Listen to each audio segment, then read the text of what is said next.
शोएब भाई, नूर भाई, बहुत बहुत शुक्रिया आप लोगों के यहाँ आने का। नहीं, और शुक्रिया आपका कि आपने बुलाया।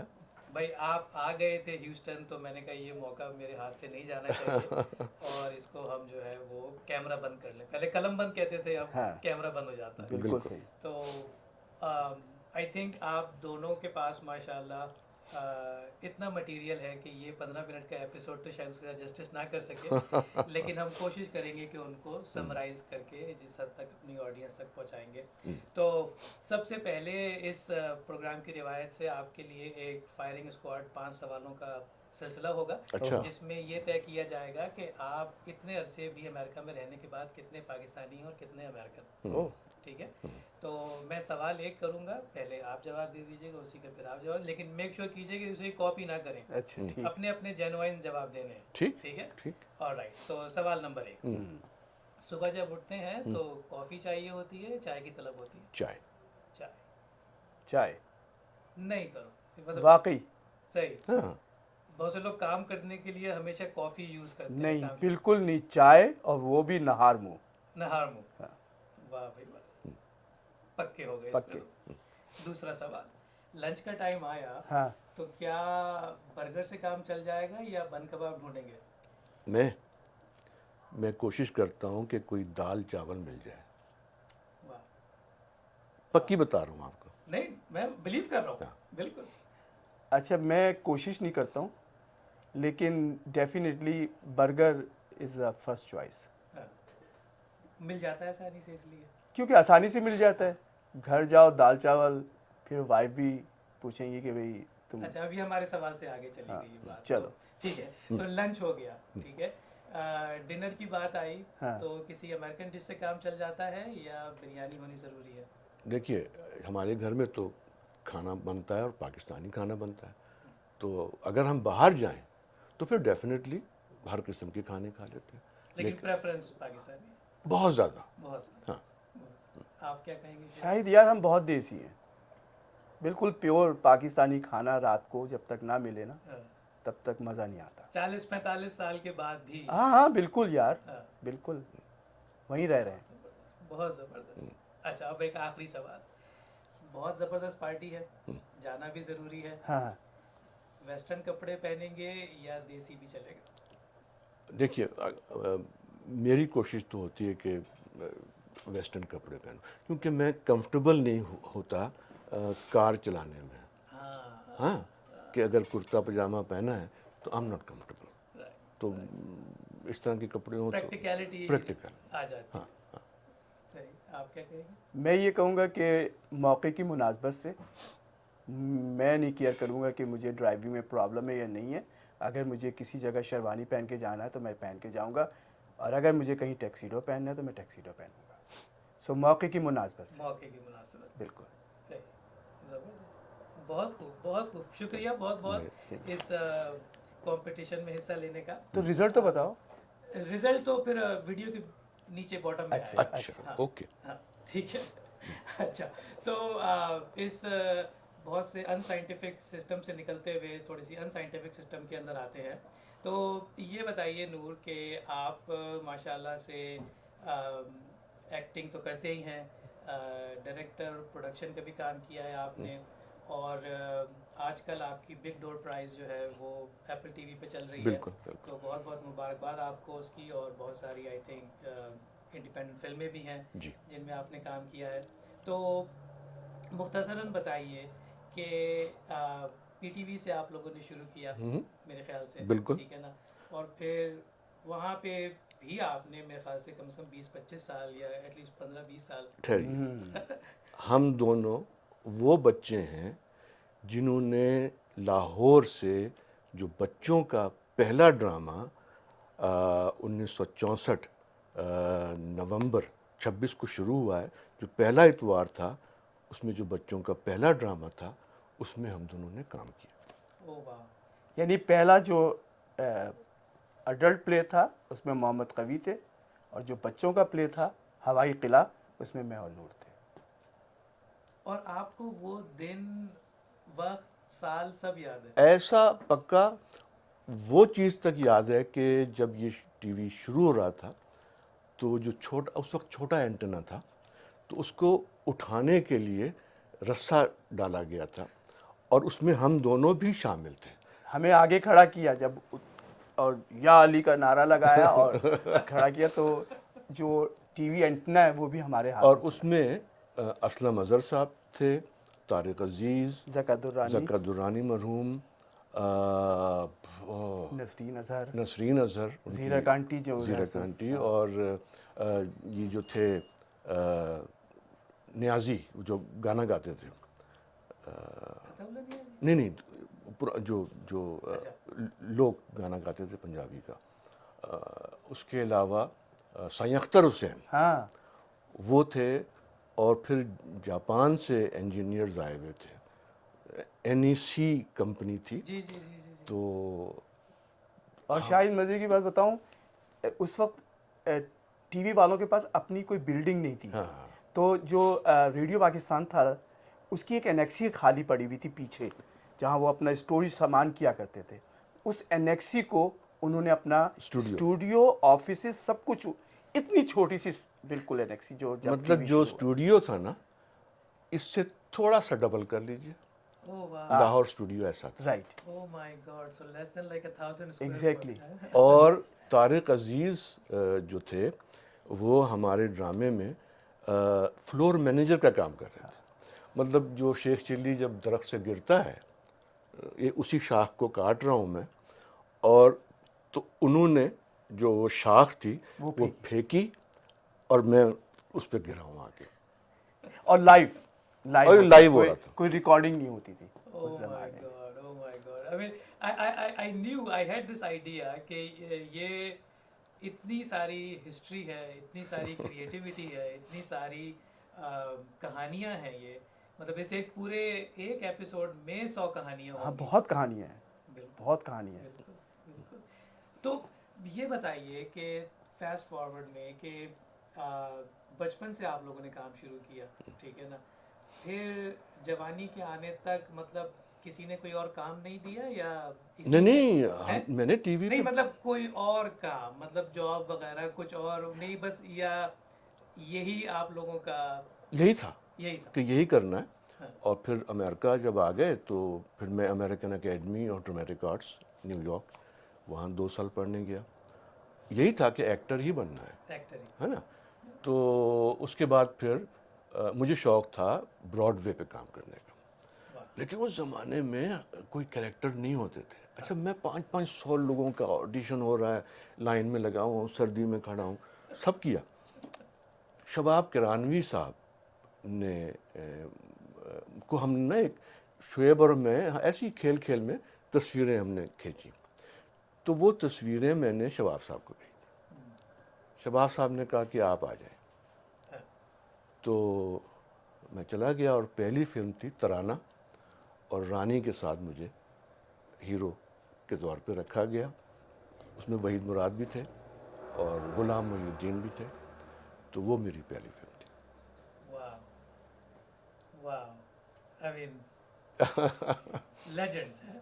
जबरदस्त जबरदस्त। फिर दूसरी खुशबू फिल्म थी मुमताज़ के साथ।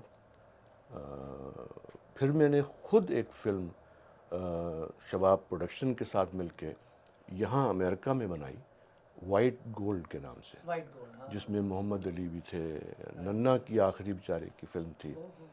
तो टोटल शूट हमने वॉशिंगटन में किया उसको। अच्छा। तो वो फिर एक पंजाबी फिल्म भी की मैंने, शेरू ते सुल्तान, और उसमें मैं सुल्तान राय का छोटा भाई बना था। वाह।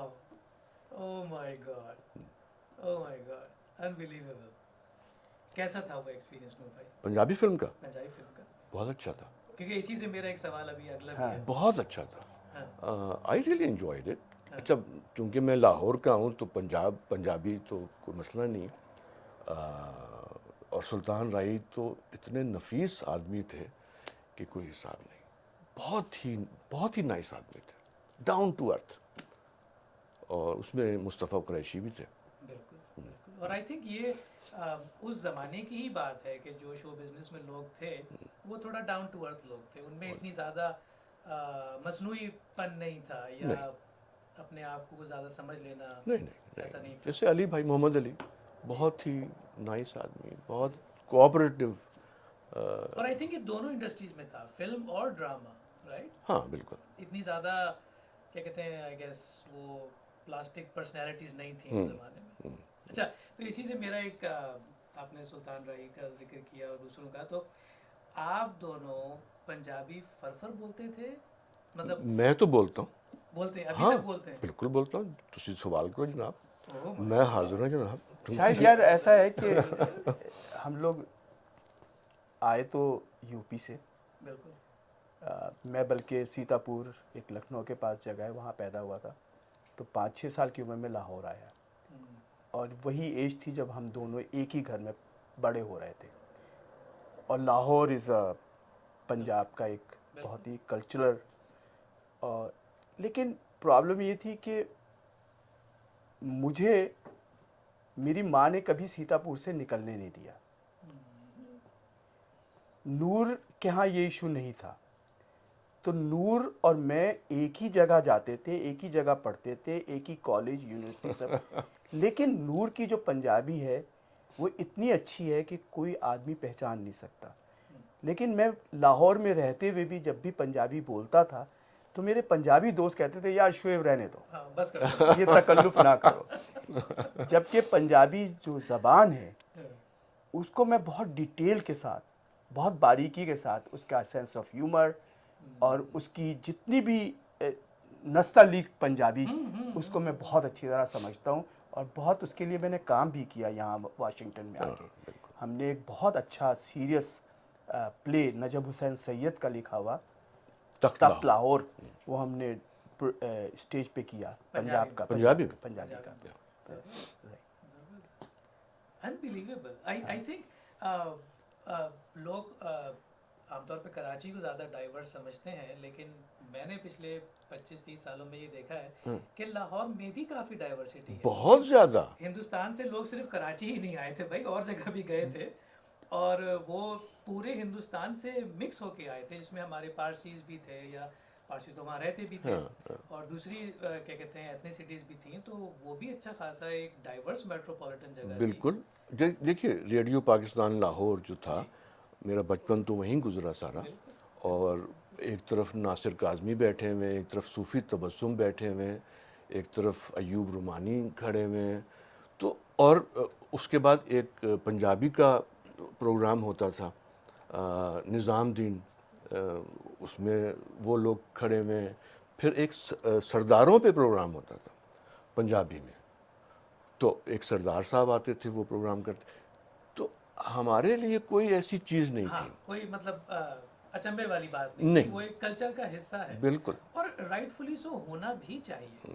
ठीक है ना? आई थिंक हम खामा खाई में ज़बानों की बढ़तरी और कमतरी के ऊपर चले जाते हैं। अच्छा, तो आई नो कि मैं इन चीज़ों के साथ जस्टिस नहीं कर रहा, लेकिन इसको थोड़ा सा फास्ट फॉरवर्ड करते हैं और आप अमेरिका आ जाते हैं। ठीक है बिल्कुल ना? आ गए। और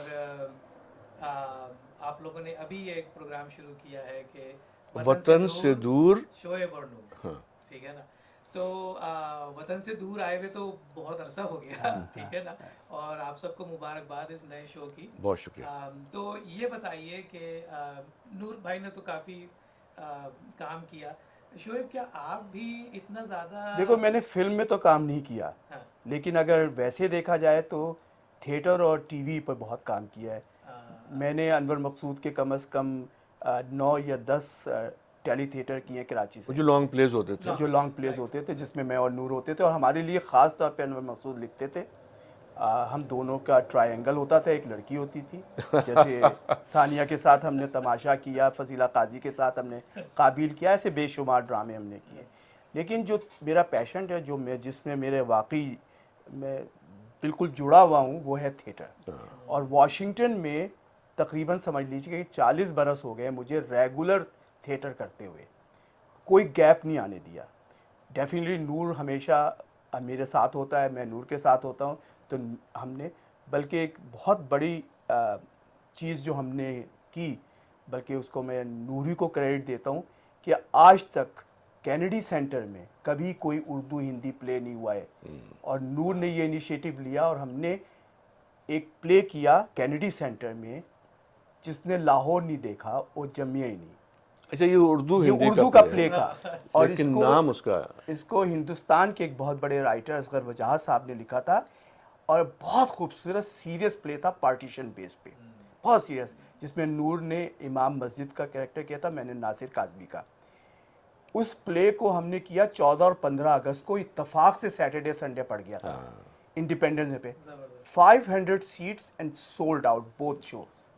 सो वो जो थिएटर है ना, वो ऐसा है कि भाई उसके बगैर मतलब मुझे नहीं लगता कि मैं जिंदा रह सकता हूँ। जिंदगी अधूरी है हाँ उसकी। एग्जैक्टली। जिंदगी अधूरी। मेरे लिए थोड़ा मुश्किल हो गया है, अच्छा। क्योंकि टाइम कंज्यूमिंग बहुत है। हाँ, थिएटर में ये है। हाँ हाँ, मतलब है कि 3-3 महीने रिहर्सल्स, और उसके बाद, लेकिन मैं जो थिएटर कर रहा हूँ अब वो कर रहा हूँ जो 1.25 घंटे का होता है, और इतना तामझाम नहीं होता उसमें, लेकिन कंटेंट और सब्जेक्ट बहुत अच्छा होता है। तो वो प्ले जो है वो हम ऐसा करते हैं, छोटी सी जगह पे करते हैं ठीक। जहाँ पे 50-80 लोग आके बैठ जाएं, और उसको हम ना तकरीबन समझ लो कि 3-4 महीने रन करते हैं वीकेंड पे, Friday Saturday Sunday, Friday Saturday Sunday. लोग भी ये ज़्यादा देख लेते हैं, और एज एन एक्टर हमें तसल्ली हो जाती है कि हमने इतनी मेहनत की, तो हमने इतनी उसको परफॉर्मेंस हमने कुछ दिन किया। राइट हाँ, नहीं, एग्जैक्टली बिल्कुल बहुत अच्छी राइट। बात है, हाँ, बहुत अच्छी वरना बात है। मैं तो इस बात पे गुस्से होता था कि यार हाँ। 3 महीने रिहर्सल की, और 2 दो शो shows। किए और ख़त्म। खत्म हो गई बात। आप ये बताइए नूर भाई कि how do you see the Pakistani American diaspora in the entertainment industry? What has that been a journey कि उन्होंने कहाँ से शुरू किया, कम थे अब ज़्यादा हो गए, पहले चंद एक फिल्मों में आते थे अब अपनी फिल्में बनाने लगे। हाँ, हाँ।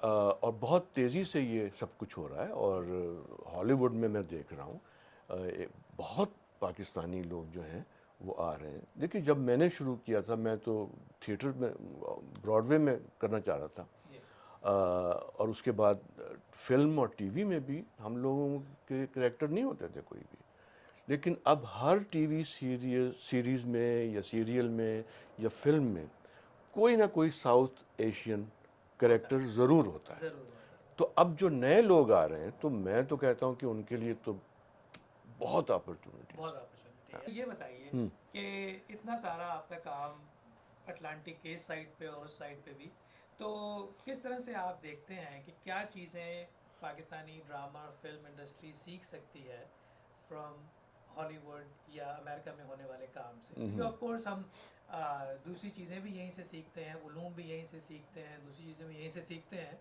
तो इस आर्ट के एरिया में आप क्या समझते हैं? देखिए, पाकिस्तान में मुझे काम किए हुए तो अब बहुत दिन हो गए,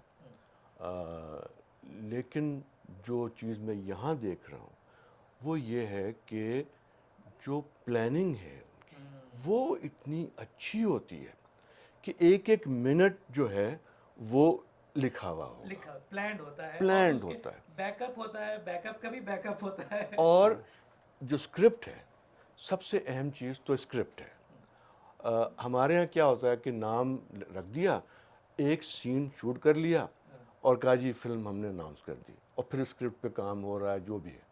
अब मुझे नहीं पता कि अब क्या हो रहा है। मैंने सुना है कि अब तो बहुत अच्छा काम कर रहे हैं नए बच्चे, बड़े हाँ, अच्छे कुछ अच्छे इम्प्रूवमेंट तो आई है, आई है। absolutely आई है। लेकिन यहाँ जो है ना, प्लानिंग सबसे इम्पोर्टेंट चीज़ है।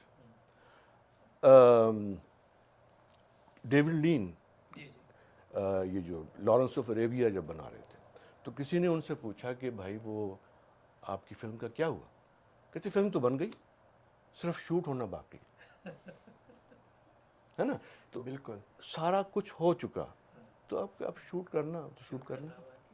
शायद ये जो सवाल है पाकिस्तान और यहाँ के काम के हवाले से, बात ये कि पाकिस्तान में जो फिल्म इंडस्ट्री है वो ना होने के बराबर है, हाँ, ठीक है ना, और उसका कोई फ्यूचर भी अभी नज़र नहीं आ रहा है, इवन दो कि कुछ अच्छे पढ़े लिखे लोग जिन्होंने काम भी सीखा फिल्म के लिए, उन लोगों ने फिल्म्स बनाई, लेकिन उन फिल्म्स को भी फाइनेंशियली फ़ायदा नहीं पहुंचा। अब अगर एक फिल्म 5 साल में या 10 साल में बिजनेस करती है, तो उसे इंडस्ट्री जो है ना वो पूरी स्टैब्लिश नहीं हो हाँ, सकती। आप उसको अब इंडस्ट्री जैसे का दर्जा दे नहीं अब सकते ये वो। मौला जट मूवी है, उसने बेशुमार पूरी दुनिया में पैसा बना, लेकिन उसका क्या फ़ायदा जब तक कि छोटे बजट की फिल्म्स अच्छी मियारी नहीं बनेंगी। और वो उस वक्त बनेगी जब इंडस्ट्री होगी, और इंडस्ट्री कब बनेगी जब मुल्क स्टेबल होगा, क्योंकि इंडस्ट्री इंडस्ट्री होती है, चले स्टेबिलिटी तो ओवर टाइम आ जाती है, नहीं लेकिन आती है। थिएटर्स भी नहीं है ना, मतलब आप हाँ, फिल्म नहीं। देखेंगे कहाँ जाके? मैं सिनेमा यही तो हाउसेस कह रहा हूँ नहीं ना है। भैया, इंडस्ट्री जो है ना वो बनती है पूरे सिस्टम से, चाहे वो लोहा बनाने की इंडस्ट्री हो, चाहे वो कपड़ा बनाने की हो, चाहे वो फिल्म बनाने की हो। इंडस्ट्री के जो बेसिक रूल्स हैं ना, वो सारे बेस करते हैं इकोनॉमी पे और आपके सिस्टम पे, और वो नहीं होगा तो आप कुछ नहीं कर सकते। तो इस वक्त जो पाकिस्तान टेलीविज़न है वो इतना ज़्यादा, इसी वजह से इतना ज़्यादा डोमिनेट कर रहा है पूरे साउथ एशिया में, कि पाकिस्तान का कोई ड्रामा अगर आप उसको बहुत ही कमर्शियल वे से देखें और उसमें कोई कहानी नज़र नहीं आएगी, तब भी वो साउथ एशिया में, अगर उसमें ग्लैमर है, अगर उसमें बहुत ही कंट्रोवर्सी है या कंट्रोवर्सी कुछ है, है तो तो वो पूरे साउथ एशिया में देखा जा रहा है। तो वहाँ पर डेफिनेटली ये सोचना चाहिए पाकिस्तान में बैठे हुए लोगों को कि हमें कुछ थोड़ा सा कंटेंट पे ख्याल रखना चाहिए, ताकि हमारा नाम उस तरफ भी बने। देखिए, अभी रिसेंटली मेरी बातचीत चलती, मैं करता रहता हूँ, परवेज़ कलीम साहब मेरे बड़े अच्छे दोस्त हैं, ये जो एवेन्यू वाले सजाद हैं, सजाद गुल, इनसे मेरी बातचीत चलती रहती है। अब परवेज़ कलीम साहब ने एक फ़िल्म बनाई, रंग इश्क का, 2 साल 3 साल लगा के, बहुत अच्छे मेहनती डायरेक्टर हैं, अच्छे लिखारी हैं, अच्छे डायरेक्टर हैं, पुरानी उनकी फ़िल्में बहुत अच्छी चली, लेकिन थिएटर नहीं मिला।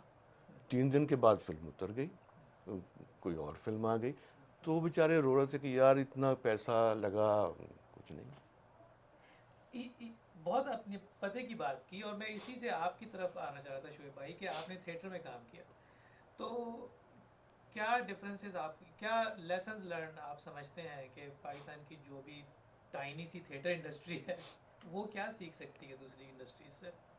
मतलब स्टेज से आप, जी, स्टेज, स्टेज प्लेस, जी जी। पाकिस्तान में स्टेज बहुत फ़रोग पा रहा है, और ख़ास तौर पे लाहौर और कराची में नापा वगैरह की वजह से स्टेज जो अच्छा थिएटर जिसे कहते हैं वो ख़ासा, और बल्कि उसकी वजह से नापा और इन लाहौर में एक स्कूल है अजोका अजोका अजोका वाला। थिएटर, उनकी वजह से इस वक्त पाकिस्तान का जो टीवी का जो एक्टर है वो वहाँ से जो निकल कर आ रहा है इतने कमाल का है कि मैं आपको बता नहीं सकता। और एक नहीं, आप एक सीरियल में 8-8 9-9 लोग नापा के और अजोका के आप देखेंगे। एंड और फिर अब देखिए थिएटर की कंट्रीब्यूशन इतनी है कि अनवर मकसूद का जो ड्रामा था, जब वो आया आर्ट काउंसिल में अपना पौने 14 अगस्त से जब काम उन्होंने शुरू, तो वो कैरेक्टर इस वक्त पाकिस्तान टेलीविज़न के सुपरस्टार हैं। जाहिद को ले लीजिए, फिर वो यासिर को ले लीजिए, और एक और लड़का, मतलब ये सब थिएटर से आए हैं। ये पिंडी के लोग थे, इनको कोई नहीं जानता था। दावर दावर जो इनको लेकर आया है। तो ये थिएटर जो है ना ये बहुत इम्पोर्टेंट रोल अदा करता है बिल्कुल। फिल्म के लिए, टीवी के लिए, ब्रॉडवे के देखिए, इंडस्ट्री के लिए ना, कि एग्जैक्टली आपको बेसिकली ट्रेंड एक्टर्स चाहिए, राइट, आपको वो एक्टर्स चाहिए जो हर कंडीशन में हर कैरेक्टर को निभा सके। बिल्कुल क्योंकि आई थिंक 90s में या कुछ सालों पहले ये भी होने लगा था कि बस मॉडलिंग से लोग एक्टिंग में आने शुरू हो गए, एग्जैक्टली वही और हो उनको रहा था सिर्फ फेस वैल्यू पे लेना शुरू हाँ, कर दिया था कि भाई अच्छा लग रहा है या लग रही है, हाँ ले लो। अच्छा, एक चीज़ और भी है, जी इंडस्ट्री चलाने के लिए, आपको फिल्म इंडस्ट्री, आपको सुपरस्टार्स चाहिए होते हैं, ज़रूर चाहिए होते हैं। फिल्म के जो लिए 60s 70s में देखिए ना, मोहम्मद अली, वहीद मुराद, नदीम, एक से एक। तो अच्छा, अब हमारे यहाँ क्या प्रॉब्लम है पाकिस्तान में कि वही जो फिल्म में काम कर रहा है वो टीवी पे शो भी कर रहा है, वो बाथरूम साफ़ करने का वो भी इश्तिहार में आ रहा है, आपके कमरे में वो बैठा हुआ है, ठीक है ना। अब कितने का, आई डोंट नो कितने का टिकट है आजकल, 1000 रुपये का होगा, तो 1000 रुपये उस पर लोग कहते हैं हम क्यों खर्च करेंगे। असल में इसके साथ जो प्रॉब्लम, बेसिक प्रॉब्लम है वो ये है कि जो टीवी का एक्टर है उसके पास कोई ऐसा स्कूल नहीं है जहां वो फिल्म की ट्रेनिंग ले सके। सो इसलिए वो फिल्म में उतना अच्छा काम नहीं कर पाते, क्योंकि उनका जो पूरा जो ब्रॉटअप हुआ है वो टीवी पे छोटी स्क्रीन, जहाँ पे definitely script is more important. तो मुझ ये इस पे काम करना चाहिए कि नए एक्टर बनाने चाहिए फिल्म के। लेकिन मसला फिर वही आ जाता है शायद कि एक एक्टर पाकिस्तान में एक फिल्म करके अपनी ज़िंदगी तो नहीं गुजार सकता ना, कितने मिलेगा उसको बेचारे को, राइट? वो आपकी वही वाली बात ना कि वो इंडस्ट्री नहीं है। नहीं है, हाँ, तो कि उसको ड्रामा करना पड़ेगा उसको ड्रामा अपना करना किचन पड़ेगा, चलाने के उसको लिए। एड्स करने पड़ेंगे, राइट, उसको 3-4 चीज़ें और करनी राइट, पड़ेगी right. To make right. It work. अच्छा, नूर भाई आपकी तरफ दोबारा आते हैं। तो ये बताइए कि जो जर्नी पाकिस्तानी अमेरिकन्स का यहाँ अमेरिका में रहा है, specially in the entertainment industry, उन लोगों ने अभी तक आपके ख्याल में थोड़े से अग्रेसिव स्टेप्स लिए हैं या they are just riding the wave? जैसे भी हम अभी डाइवर्सिटी की बात कर रहे हाँ, थे हाँ। कि डाइवर्सिटी जब पिछले 5-6 सालों में आई है, तो अमेरिका की हर स्क्रिप्ट के अंदर एक एशियन या एक साउथ एशियन या बिल्कुल। एक अरब या एक हाँ, हाँ। टोकन एड्स आने लगे हाँ। हैं। हाँ, बिल्कुल, बिल्कुल। तो इस बारे में क्या अब कहेंगे आप? नहीं बहुत ज़्यादा हो रहा है और अब नए प्रोड्यूसर्स और डायरेक्टर्स भी आ रहे हैं। जो मेन चीज़ है कि जब तक कि आपके प्रोड्यूसर्स और डायरेक्टर्स नहीं आएंगे, तो आप मेन स्ट्रीम में नहीं घुस सकते हैं, बिल्कुल, है ना? बिल्कुल। वही कैरेक्टर्स छोटे-छोटे आपको चलाते रहेंगे। तो अब ये चेंज आ रहा है, बहुत तेज़ी से आ रहा है। और आपके यहाँ मैं देखा था आपका एक वो ताहिर जी, जी, है फरहान ना, ताहिर फरहान साहब। ताहिर। जी, जी, जी। फिर वो कामरान के। कामरान, हाँ, कामरान के साथ मैंने एक फ़िल्म में भी काम जी किया। हाँ, जी, जी। तो अब फिर इंडिया से बेशुमार और मुझे खुशी इस बात पे होती है कि ख़वातीन बहुत ज़्यादा आ रही हैं, है ना? सही कह रहे हैं डायरेक्टर के तौर पे और प्रोड्यूसर्स के तौर पे वो बहुत ज़्यादा आ रही हैं। तो मैं ये देख रहा हूँ कि अगले 5-6 साल में साउथ एशिया के लोग ख़ासा हावी हो जाएंगे। नहीं, आप सही समझ रहे हैं, आई थिंक। क्योंकि जी भाई। तख्लीकी जो अमल है, जो क्रिएटिविटी है ना, मुझे लगता है कि साउथ एशिया में मैं बायस हो रहा हूँ मुझे बहुत नज़र आती है। हाँ, और नंबर वन, नंबर टू, मुझे ये एक चीज़ और जो मैं चाहता हूँ कि लोगों को ये करना चाहिए, फैमिलीज़ हमारे पाकिस्तानी लोगों को, कि उनको अपने बच्चों को एनकरेज करना चाहिए कि वो एक्टर ना बने, प्रोड्यूसर डायरेक्टर ना बने। कोई बात नहीं, तुम आईटी में जा रहे हो चले जाओ, तुम डॉक्टर बनना चाह रहे हो बन जाओ, लेकिन जब तुम बेसिक अपनी एलिमेंट्री और सेकेंडरी और हाई स्कूल में पढ़ रहे हो, तो यार प्लीज़ ड्रामा रख लो, शेक्सपियर रख लो, तुम्हारी इंग्लिश अच्छी हो जाएगी अगर तुम एक्टर नहीं बनोगे। लेकिन ये जो चीज़ है ना, ये हम पाकिस्तानी लोगों को ज़रूर कहना चाहिए। इसका ये मतलब नहीं कि अगर वो हम उनको गुमराह कर रहे हैं कि तुम बस एक्टर ही बनना, तुम डायरेक्टर बनना, तो मैं नहीं आपको कर। शायद बड़े मज़े की बात बताऊं। जी। जब मैं यहाँ अमेरिका आया था और मैंने कहा कि मैं एक्टर बनूंगा और मैं अमेरिकन एकेडमी पढ़ने जाऊंगा, तो यहाँ पाकिस्तानी जो लोग थे उस वक्त वो हंसते थे कि ये एक्टिंग पढ़ने वाली भी चीज़ होती है। तो मैं सीरियसली बता रहा हूँ आपको, इसमें क्या है? हाँ, लेकिन कितनी अजीब बात है कि जब टॉम हैंक्स की या क्या कहते हैं दूसरे बड़े हाँ, एक्टरों की फिल्में लगती हैं, तो ये लोग 14-14, 15-15 डॉलर का टिकट लेके जाते हैं देखने के लिए। बिल्कुल। मतलब आप उसको वैल्यू देते हैं और फिर पूछते हैं कि इसमें कोई वैल्यू है? सही है। तो आई थिंक उस हवाले से तो हम पूरी रात गुजार सकते हैं कि ये हमारे मैं यही कह रहा हूँ कि शायद ये तो बातें सिलसिला ये ख़त्म ही नहीं ये हो सिलसिला सकता। खत्म नहीं हो सकता। राइट। पर आई थिंक आपकी वाली बात शुएब भाई कि अब कुछ यंगस्टर्स आ गए हैं, जैसे आपने भी कहा, हमने भी साउथ बाय साउथ वेस्ट में देखा। क्या कहते हैं, न्यूयॉर्क में जो एक वो फिल्म बनी थी अमेरिकनिश के नाम से, हाँ, हाँ, हाँ, ये हाँ, हाँ, हाँ। एमन की और क्या कहते हैं दूसरी का नाम भूल रहा हूँ, आयजा फातिमा। आयज़ा, आयज़ा। आयजा हाँ, फातिमा। आयज़ा के साथ वो हमारा एक टीवी सीरियल तो है ना, हाँ, कोनी आइलैंड। कोनी आइलैंड, हाँ, या नहीं, मैं यही क्या कहते हैं कोरम और मेरी आमतौर पे यही बात होती है कि अमेरिका में आई थिंक अब हमें वो मेन स्ट्रीम रोल्स में भी एशियंस चाहिए, पाकिस्तानी चाहिए, चाहिए, इंडियंस चाहिए। चाहिए। चाहिए, हम क्यों नहीं सोच सकते कि आप एक मर्डर मिस्ट्री में इन्वेस्टिगेटर हो सकते हैं। श्योर मैं हो क्यों नहीं हो सकते हैं, सकता? क्यों नहीं नहीं हो अब आ रहा है उस तरफ हाँ बिल्कुल आ होना रहा है चाहिए, हाँ बिल्कुल। आई थिंक हमें उस इमिग्रेंट मेंटालिटी से अब बाहर निकल के सोचना चाहिए। नो वो जो था ना time what are you talking about हाँ वो अब नहीं चल रहा हाँ वो एग्जैक्टली नहीं चल रहा राइट। हाँ अब प्योर अमेरिकन एक्सेंट प्योर और इंडियन पाकिस्तानी साउथ एशिया का कोई भी कैरेक्टर, मतलब टीवी सीरियल देख लीजिए इस वक्त जो चल रही हैं मेन चैनल्स पे, उसमें अगर कोई डॉक्टर सीरियल है तो उसमें इंडियन पाकिस्तानी डॉक्टर ज़रूर होगा। अगर कोई ये डिटेक्टिव सीरियल है तो उसमें भी डेफिनेटली कोई ना कोई ज़रूर आपको पुलिस इंस्पेक्टर या इस तरह अब का ये जो ऑफिसर। जैसे पाकिस्तानी लड़का है नंजियानी जी जी है ना जी। तो वो मतलब मेन स्ट्रीम में है ऐसा ही होना चाहिए। हाँ। बिल्कुल बिल्कुल। दूसरा जो एक एलिमेंट था हम लोग भी आमतौर पे डिस्कस करते रहते हैं वो है हमारे नैरेटिव का, राइट? कि जैसे जिसमें आपने बात की कि ज़्यादातर राइटर भी आए, प्रोड्यूसर भी आए, डायरेक्टर भी आए, तो फिर जो हमारे नैरेटिव्स हैं या जो हमारे पर्सपेक्टिव्स हैं, भी हमारे भी तो ओपिनियन और पर्सपेक्टिव है Right. ज़िंदगी के ऊपर वो- भी, बिल्कुल तो वो भी फिर सामने आएंगे, ना कि सिर्फ इंडिविजुअल एक किरदार या एक एक्टर या एक एक्ट्रेसेस जो सामने आए। उसके बारे में आप क्या कहेंगे? Narrative over a person.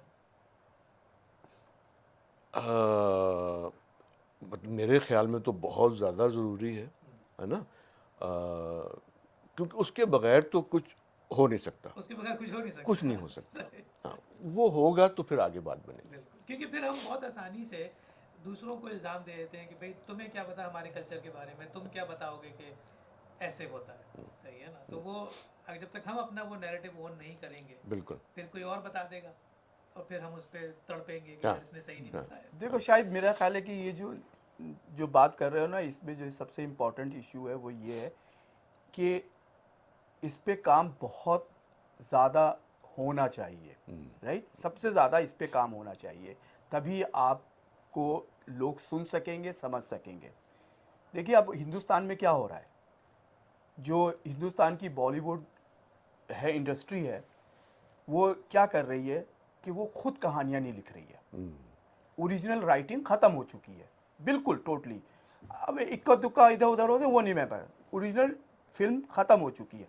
Korean फिल्मों की चरबा बन रही है, हॉलीवुड की बन रही है, और कुछ नहीं बनता तो साउथ इंडियन की चरबा अपनी अपनी फिल्म को बना लेते हैं लोग। तो वो फिल्में इसी वजह से फ्लॉप हो रही है ना, कि जो कहानियां हैं ना, उनके कैरेक्टर्स जो आम आदमी है उससे जुड़ नहीं रहे हैं, एंड और उसकी वजह से वो फ्लॉप हो रही हैं वहाँ पे। अभी अल्लाह भला करे शाहरुख का कि उसने बचा लिया इंडस्ट्री को पठान फिल्म के बाद से, लेकिन डेफिनेटली वहाँ पे यही काम जो है ना, मैं जो बता रहा हूँ कि अमेरिका में अगर जो राइटर्स हैं ना, वो ये मत भूल जाए कि हम स्टीरियोटाइप की जो प्रॉब्लम्स है ना पाकिस्तानी और इंडियंस, वो नहीं, जो रियल लाइफ की इश्यूज हैं, हाँ बिल्कुल ये सही बात जो सोशल कमेंट है उसके ऊपर सोचें लिखने के लिए। ये भूल जाए कि हम पाकिस्तानी चीज बना रहे हैं, नो। वो जो था ना कि ग्रीन अब तो आ कार्ड और गए, फला अब तो आ हाँ गए, हाँ, अब आगे भी हाँ, 40-50 साल हो गए, तीसरी राइट, चौथी और तीसरी जनरेशन जनरेशन आ गई। एग्जैक्टली। सो उस पे काम ज़रूर होना चाहिए। नए लिखने वाले बच्चों को चाहिए कि वो अपनी जो ज़िंदगी जो गुजार रहे हैं रोज़मर्रा की, उन्हीं को कहानियों की शक्ल दें। बकौल मंटो के कहानियों की क्योंकि कमी है, रोज़ाना सुबह उठते एक नई कहानी जन्म लेती है। तो ये नहीं, ऐसा नहीं कि कहानियाँ नहीं हैं, कहानियाँ बहुत हैं हमारी। डिवोर्सेस हो रही हैं, रिलेशनशिप हो रहे हैं, डिवोर्सेस हो रही है, फिर रीमैरिजिंग हो री रही है, फिर मैरिजेस और डिवोर्सिंग हो रही है, फिर फिर रीमैरिजिंग। एग्जैक्टली और फिर ये जो दूसरे इश्यूज हैं हमारे, वो बहुत ओपन हो रहे हैं, ये गे मैरिजेस और ये सारी चीज़ें। तो ये सारे सब्जेक्ट जो हैं, ये कोई पाकिस्तानी सब्जेक्ट नहीं, एक ह्यूमन यूनिवर्सल बात है Universal भाई। बात। जैसे क्या कहते हैं, डोमेस्टिक वायलेंस, एग्जैक्टली हाँ डोमेस्टिक बिल्कुल वायलेंस हर बिल्कुल घर में है, हर घर बिल्कुल में, हर एथनिसिटी में है, राइट तो आप उसको as a global right. Topic के तौर पे बिल्कुल देखें, ना कि सिर्फ वो एक रीजनल बात और इसके लिए जो सबसे अच्छा काम होता है, लोगों को ये बताना चाहिए नए राइटर्स को कि देखिए अगर आप इस तरह की चीज़ें लिखना चाहते हैं तो ये कहानियाँ कोई ऐसी नहीं है कि आपको हाथ में मिल जाएंगी, आप क्योंकि आप इतना तो नहीं एक्सपोजर है कि आप मुशाहिदा करें चीज़ों को। इसके लिए आप ऐसे लोगों से कांटेक्ट करें, जैसे मिसाल के तौर पे मेरे भांजा है, उसने एक ब्लैक लेडी से शादी की, ब्रिटनी से। वो डोमेस्टिक लॉयर है वॉशिंगटन डीसी में। अब वो कौन सी चीज़ें फाइट करती है कोर्ट में, ये जो डोमेस्टिक। अब बताइए कितनी कहानियां होंगी यार, और उसमें कितने इंडियन पाकिस्तानी भी होंगे जिनकी शादियां हुई हैं, उनके हैं। तो यार बच्चों को चाहिए उनके साथ मिलें, उनसे बातें करें, तो फिर कहानी, उसके बाद वो कहानी लिखें उस पर, बजाय ये कि अमेरिकन कहानी देखें और उसका चरबा बनाएं। क्या फ़ायदा यार। नहीं, ओरिजिनलिटी, हाँ, absolutely, exactly. Originality over everything I हाँ, थिंक, बिल्कुल। क्योंकि उसी से सही कहानियां सामने आएंगी, सही राइट, नैरेटिव सामने आएगा। और वो कैरेक्टर, जैसे आप कह रहे राइट, थे कि पब्लिक में और मूवी में रिलेटेबिलिटी होनी चाहिए, राइट, एग्जैक्टली। उन किरदारों में जो आप स्क्रीन पे देख रहे हैं उनसे आप और relate कर शाहिद मैं गारंटी देता हूँ, मैं गारंटी देता हूँ, अगर आपका कंटेंट ओरिजिनल और मजबूत होगा ना, जिस जबान में मर्जी फिल्म बना ले, बिल्कुल सही। वो फिल्म हिट होगी। बहुत बहुत आपने पते की मैं बात आपको की है। बता दूं। मैं इतनी कोरियन चीज़ें देखता हूँ हाँ, वॉल्यूम बंद करके, राइट, क्योंकि समझ में तो आनी नहीं है। एग्जैक्टली, लेकिन वो जिस तरह से उसको परफॉर्म करते हैं, उसमें माँ का अपने बेटे से दर्द बिल्कुल। मरनाना बात, या किसी लड़के के लड़की के साथ कोई हाँ, क्या कहते हैं रोमांटिक हाँ, बात, आपको सब समझ में आ जाती राइट, है। इमोशंस तो यूनिवर्सल हैं, एग्जैक्टली, जबान जो है वो एक टूल है। बिल्कुल। बिल्कुल। ओह माय गॉड, ये तो आई थिंक मुझे वहाँ से कुछ हाँ, नजरें जो हैं और नहीं इशारे जो होनी है चाहिए, हाँ बिल्कुल होनी भी चाहिए। हम लोगों को कंट्रोल में करने वाला कोई होना और मैं चाहिए। उनको ब्लेम भी नहीं करता कि हम बातें कर रहे हैं और हमारी बातों में वो शामिल नहीं है। नहीं, thank you very much one more time, और हम इस सिलसिले को जारी सारी रखेंगे। इंशाल्लाह। और कोई पार्टिंग कमेंट आप देना चाहें? भाई मैं तो सच्ची बता रहा हूँ, मुझे बहुत खुशी है जो कुछ आप कर रहे हैं, शुक्रिया। और अल्लाह आपको बहुत कामयाब करे इसमें। जो कुछ हम सब कर रहे हैं, हाँ, हम सब मतलब हम कर रहे हैं, सब बिल्कुल, मैं बिल्कुल। कभी कभी वो एक सोर थंब बन जाता हूँ, क्योंकि हर जगह हाँ। मैं पहुंच जाता जब हूँ। मैं आपसे मुराद जी, आप आपकी पूरी सब टीम, लोग। पूरी पूरी टीम की से मुराद है हमारी। बिल्कुल। शुएब भाई, आप क्या कहेंगे? मैं भी बिल्कुल वही कहूँगा जो नूर ने बात कही है कि भाई कुछ भी करो, क्रिएटिविटी जब तक आपकी ज़िंदगी में है तो आप जिंदा हैं, बस मैं ये कहूँगा। और मुझे लगता है कि हमें ये काम जो है ना, वो जितना हम कर रहे हैं उससे ज़्यादा हमें करना चाहिए। बिल्कुल हाँ, ये बात तुम्हारी सही है। राइट, बिल्कुल। तो फिर इसी पॉजिटिव नोट पे ख़त्म करते हैं कि हम सब जो है वो अपनी अपनी जिद्दोजहद को जारी और सारी रखेंगे, आमीन। और जितना ज़्यादा इस मैसेज को दुनिया तक पहुंचा सकते हैं पहुंचाएंगे। हाँ, शुक्रिया। और हम ऊंचा बहुत बहुत बोलेंगे, ऊंचा बोलेंगे, ऊंचा बोलेंगे। ऊंचा बोल। बहुत बहुत शुक्रिया। बहुत शुक्रिया, बहुत शुक्रिया सर। Thank you.